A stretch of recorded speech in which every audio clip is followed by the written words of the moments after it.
생성형 AI를 활용한 우리 몸 알기 그 6번째 시간 시작합니다.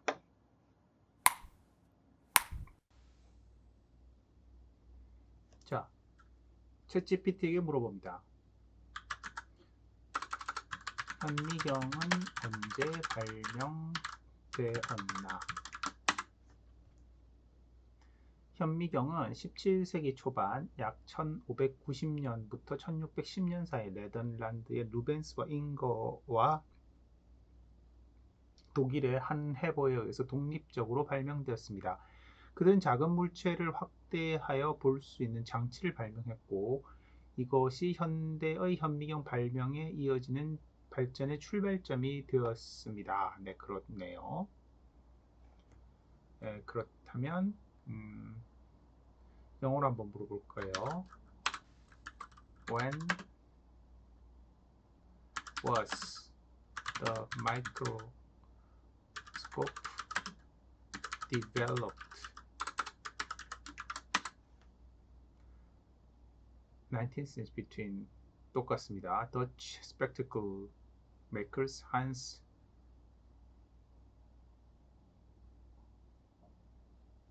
Lippershey and Jacques Janssen, as well as Hans and Jacques' father Hans Janssen and Dutch scientist and tradesman Cornelis Drebbes. This early microscope allowed for the magnification and observation of small objects, laying the groundwork for further advancement in microscopy.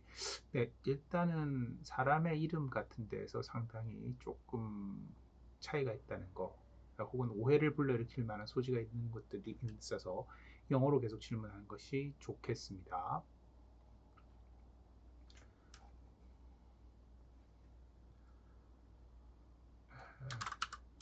Tell me about the life of Andreas Vesalius, the anatomist. Andreas Vesalius was the renowned anatomist who made significant contributions to the understanding of human anatomy during the Renaissance period. Here's an overview of his life. Early life and education. Vesalius was born on December the 31st, 1514 in Brussels, which was then part of the Holy Roman Empire, now in Belgium. He came from a family of physicians and received his early education in Brussels. He later studied at the University of Paris and then at the University of Louvain, where he pursued medicine. Anatomical studies in Padua. 네, 이게 사실 중요한데요. Vesalius' interest in anatomy led him to an University of Padua in Italy, one of the leading centers of medical education at that time. There, under the guidance of the renowned anatomist Girolamo Fabrici, he began his groundbreaking anatomical studies.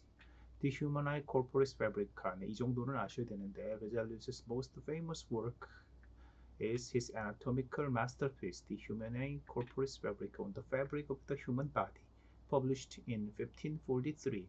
This monumental work revolutionized the study of the human anatomy. It contained detailed and accurate illustration of the human body, based on Vesalius' own observation from dissections he conducted himself. Challenges to traditional anatomy. Vesalius' work challenged many of the long-held beliefs of the Galenic anatomy, which was based on the teaching of the ancient Greek physician Galen. Vesalius discovered numerous inaccuracies in Galen's work through his own dissections, and he emphasizes the importance of direct observation and empirical study. Later career and influence. After the publication of the De Humanae Corporis Fabrica, Vesalius continued to teach and practice medicine. He served as a physician to Emperor Charles V of the Holy Roman Empire and later to his son King Philip II of Spain. Vesalius' work had a profound influence on the study of anatomy and medicine, paving the way for the further advancement in the field.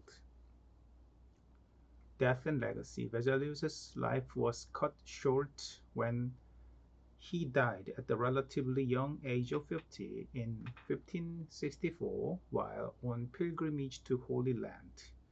Despite his untimely death, his contribution to the field of anatomy left a lasting legacy, and he is remembered as one of the most important figures in the history of medicine. 네, 아주 잘 정리가 되어 있죠.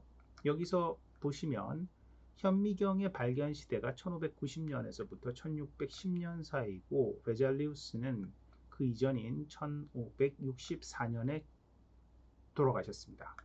그러니 앞쪽에서 혹시 기억이 나실지 모르겠는데 그때 보셨던 내용 중에 베잘리우스가 현미경 해부학의 기초를 세웠다라고 되어 있는데 그것은 현실적으로 불가능한 일이죠.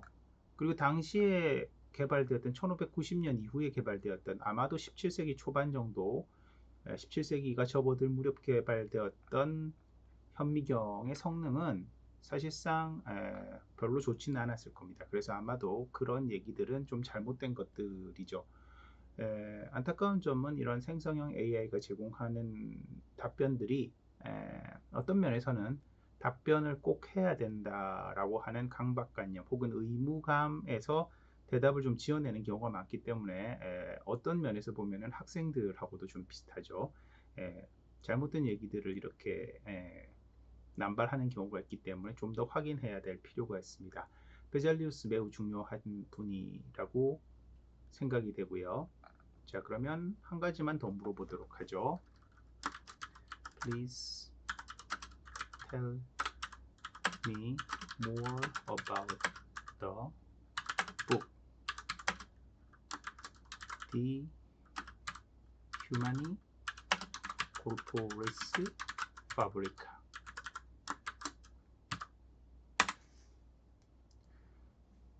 De Humani Corporis Fabrica is a landmark anatomical textbook written by Andreas Vesalius and published in 1543. Here are some key aspects of the book. Content. The Fabrica is a comprehensive work on human anatomy consisting of 7 books. 네, 7개의 책으로 되어 있습니다. Each book focuses on a specific aspect of human body, covering topics such as bones, muscles, nerves, and blood vessels, organs, and the brain. 자, 이렇게 나눠져 있는 것 자체가 어떻게 보면 조금 이따가 말씀드릴 시스테믹 어나토미의 시초, 시초라기보다는 그런 기원이라고나 할까요? 네, 그런 조짐이 원래 있었던 것이죠.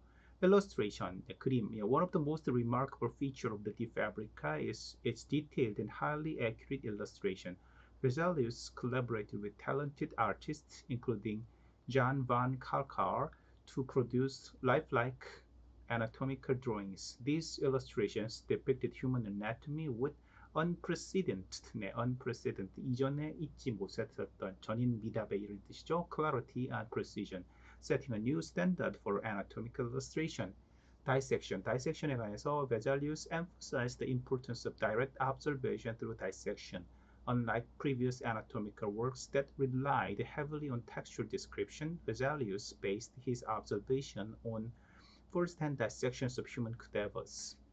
This empirical approach allowed him to correct many misconceptions and errors found in earlier anatomical texts. Challenges to Galen. 네, 이 부분도 굉장히 히스토리컬하게 중요한 부분인데 Vesalius's work challenged the authority of Galen, the ancient Greek physicians whose teaching dominated Western anatomy for centuries. By comparing his own observations with Galen's description, Vesalius exposed numerous discrepancies and inaccuracies in Galenic anatomy. This critical analysis paved the way for a more accurate understanding of the human anatomy. Impact. De Fabrica had a profound impact on the study of anatomy and medicine. Its detailed illustration and empirical approach revolutionized the field of anatomy, inspiring future generations of anatomists and medical practitioners. The book remained a classic in the history of medicine and is considered one of the most important anatomical texts ever published. 네, 그렇죠. 메디컬 히스토리상, 네, 단순히 애나토미컬 히스토리가 아니라 메디컬 히스토리 상에서도 아주 중요한 책으로 남아있죠. Legacy. Vesalius De Fabrica laid the foundation for modern anatomical study and played a crucial role in the development of the evidence-based medicine. 네, 이것도 중요한 단어가 나오는데 evidence-based medicine이라고 하는 부분, 네, 이 부분 상당히 중요합니다. 요즘 근거 기반 의학이라고 해서 교육에서도 이런 것들이 많이 쓰이는데요. 그럴 것이다가 아니고 실제의 그 증거를 찾아서 근거를 확실하게 찾는 그런 어프로치를 얘기하는 것이죠. 여기 대해서는 다음에 또 얘기할 기회가 있겠고, its influence extended far beyond the Renaissance period, shaping the way anatomists approached the study of the human body for centuries to come. 해서 후대에 미친 영향이 매우 크다라는 것을 보여주고 있습니다.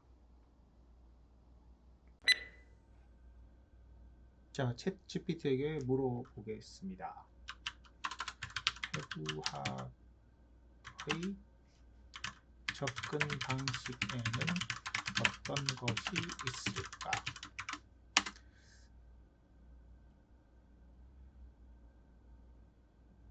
네, 해부학은 생물체의 구조와 조직을 연구하는 학문이며 다양한 접근 방식이 있습니다. 일반적으로 해부학은 다음과 같은 접근 방식을 포함합니다. 네, 비교 해부학.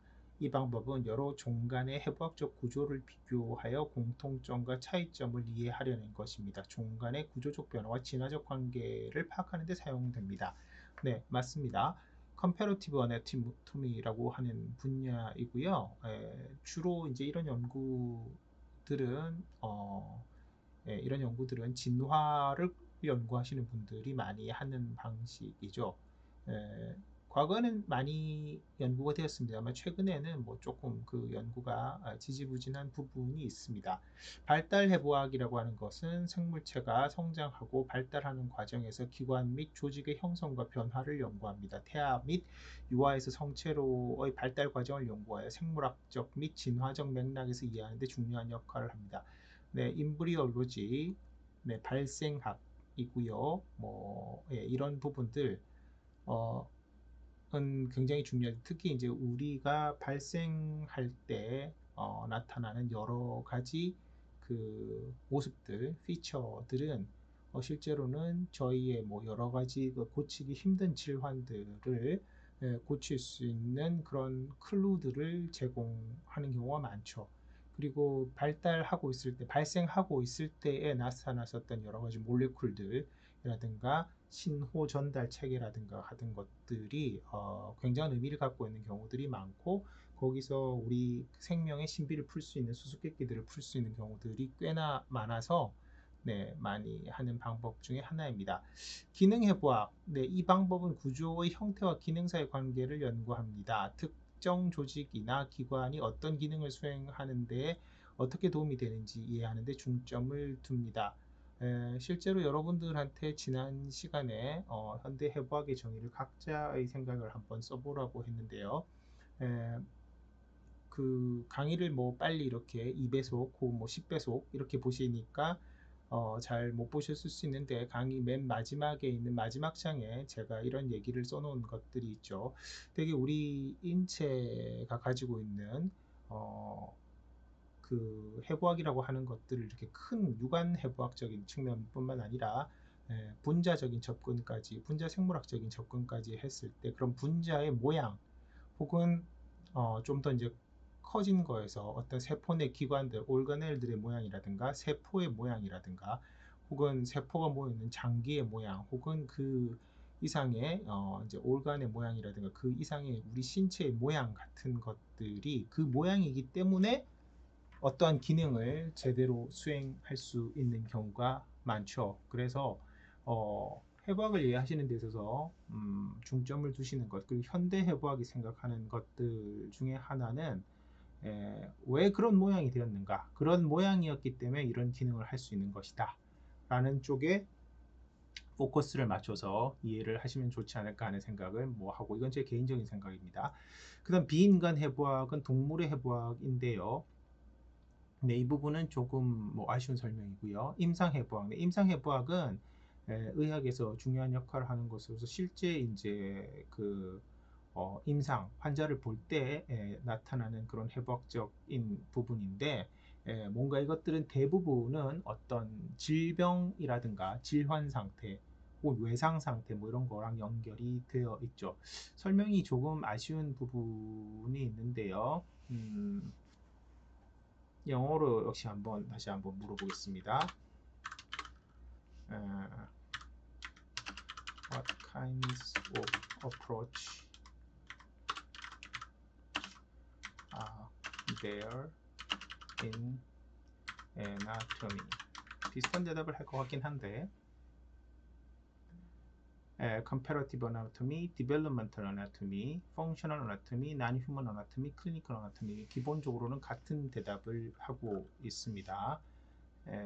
제가 원하는 대답이 아닌데요. 그렇다면 제가 원하는 대답을 한번 물어보기 위해서 좀 더 직접적인 대답을 한번 물어보고 싶은데 그 전에 그러면은 조금 다른 피처로 해부학에는 어떤 종류가 있는가 라고 한번 물어보죠. 네, 조직해부학, 골격해부학, 근육해부학, 신경해부학, 장기해부학, 인간해부학, 동물해부학, 네, 이건 비교해부학을 동물해부학이라고 했고요. 임상해부학 같은 분야가 있다라고 말하고 있네요. 자, 사실은 해부학의 기술 방향, 특히 이제 해부학 교과서의 기술 방향에 대해서 제가 말씀드리고자 하는 것인데, 그러면 완전히 대답을 써서 한번 물어보도록 하겠습니다. What's the difference between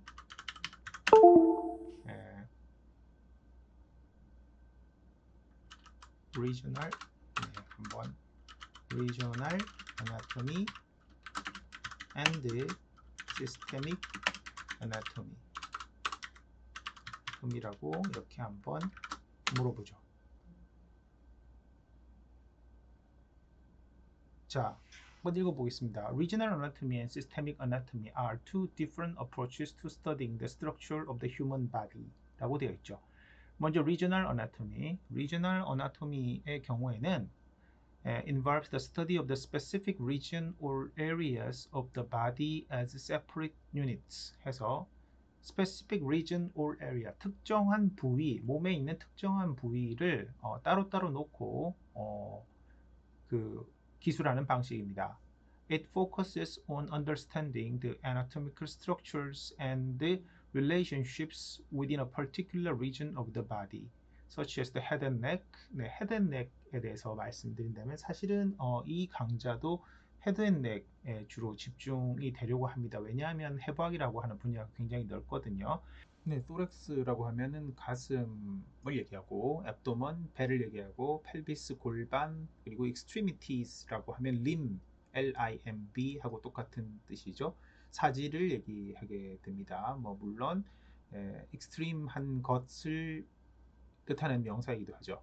This approach is beneficial for gaining a detailed understanding of the anatomical features and variations within a specific area, including the organs, blood vessels, nerves, muscles, and other structures present in that region. 해서 그 지역, 그 부분에 있는 것을, 그 부분에 있는 기관, 혈관, 신경, 그리고 머슬, 근육 등과 다른 스트럭처들, 구조물들을 이야기하는 것이죠. 자, 이 regional anatomy라고 하는 것이 우리나라 말로 한다고 하면 국소해부학이라고 합니다. 국소해부학, 지역적인 regional을 국소로 해석한 것이죠. 그래서 지역적인 구분, 즉 그러니까 여기 나와 있는 것처럼 머리 및 목, 그리고 가슴, 배 이런 식의 부위를 나눠서 설명하는 방식이고요. 두 번째 나와 있는 Systemic Anatomy라고 하는 어프로치가 있는데, Systemic Anatomy의 경우에는 on the other hand, 반면 involves the study of the body's organ system as integrated unit 해서 바디에 있는 이런 장기 계통을 integrated, 하나에 이렇게 인테그레이션 되어 있는 유닛으로 보고 설명하는 것이죠. 그래서 it focuses on examining the structures and functions of the various organ systems such as the cardiovascular system. cardiovascular system, 카디오라고 하면 심장을 뜻하는 것이죠. vascular 하면은 혈관을 뜻하는 것이기 때문에 이거를 우리나라 말로 번역한다면 심혈관계 이렇게 되겠죠. 예, 심혈관 계통, 그 다음에 respiratory system이라고 하면 뭐겠어요? 호흡하는 그러니까 호흡기, 호흡 계통이 되겠고요. digestive system이라고 하면은 소화기계, 그리고 nervous system이라고 하면은 신경계통, 그리고 musculoskeletal system이라고 하면은 근육과 골격, 근골격계라고 보통 번역을 하게 됩니다. 이런 식으로 번역을 하는 것이고요. This approach emphasizes 이러한 방식, 이러한 어프로치는 강조하기를 understanding how different organs and tissues work together to perform specific physiological functions and throughout the body. 그래서 몸 전체에서 이러한 것들이 어떻게 작용하는지에 대해서 설명을 하는 것들이 되겠습니다. Systemic anatomy provides a broader perspective on the body's organization and function. 그래서 이런 시스테믹 어나토미는 우리 몸의 구성과 기능에 대해서 좀 더 넓은 그런 퍼스펙티브를 제공한다 라고 되어 있습니다. highlighting the interconnections and the interactions between different systems 라고 되어 있는데, 자, 그래서 이 시스테믹 어나토미를 우리나라 말로 번역을 해서 말씀을 드리게 되면 이건 계통해부학이라고 합니다. 그래서 이제 저희가 해부학을 공부하는 큰 방법 두 가지가 나와 있는데요. 하나는 국소적인 거, 예를 들어서 여러분들이 머리 및 목에 대해서 알고 싶다. 더 좁혀서 뭐 눈에 대해서 알고 싶다. 혹은 입에 대해서 알고 싶다. 코에 대해서 알고 싶다. 이렇게 알고 싶을 때 보는 방식이 리저널 어나토미이고, 시스테믹 어나토미는 전체적인 조망을 할 때 보는 것입니다. 어떤 방식으로 보는 것이 더 좋을까요? In summary, 결과적으로 while regional anatomy focuses on specific body regions and their internal structures, systemic anatomy examines the body's organ system and their interrelationships. Both approaches are essential for a comprehensive understanding of human anatomy and its clinical application 이라고 되어 있죠. 자, 여기까지 읽어보았을 때 받는 느낌은 어떻습니까? 근데 받는 느낌은 왠지 시스테믹 어나토미가 리저널 어나토미보다 다소 조금 높은 차원의 이해를 가지고 있는 것처럼 이렇게 보입니다. 그렇죠? 하지만 재미있는 것은 현대의 많은 해부학 교과서의 경우에는 많은 해부학 교과서의 경우에는 일단 일반적인 목차는 대부분 리저널 어나토미로 되어 있고 시스테믹 어나토미로 되어 있지 않습니다. 왜 그럴까요? 여기 대해서 한번 생각을 해 보시기 바라고, 실제로는 해부학 책에서 기술을 하고 있을 때 이 두 기술 방법은 완벽하게 구분되기가 사실은 어렵습니다. 굳이 따지자면 저희가 지금 하고 있는 이 강좌에서 제가 다룰 것은 헤드 앤 넥 어나토미의 리저널 어나토미라는 주제로 대충 얘기를 드리는데, 사실은 헤드 앤 넥 내에 다음 시간에 저희가 살펴보게 될 시스템들, 계통이라고 부르는 것들, 시스템을 여기서는 계통이라고 번역을 하게 되는데, 헤드 앤 넥 내에 카디오바스큘라 시스템, 카디오 시스템은 없죠 사실. 그러나 바스큘라 시스템이 있고요. 레스피레이토리 시스템 당연히 있고, 다이제스티브 시스템도 있고, 너브 시스템도 있고, 무스코스켈레탈 시스템도 다 있죠. 뭐 반대로 뭐 다른 지역에는 때때로 없는 것들도 있을 수가 있는데, 여하간 이런 것들이 어떠한 한 리전에 대부분 다 포함이 되어 있습니다. 그러니 이러한 방식들은 이렇게도 볼 수 있고 저렇게도 볼 수 있는 것인데, 실제로는 이러한 것들의 인터커넥션과 인터랙션들이 있기 때문에 리저널 어나토미로 배울 경우에는 전체 시스템을 못 보고 어떻게 보면 나무와 숲이 있으면 나무만 보는 격인데요.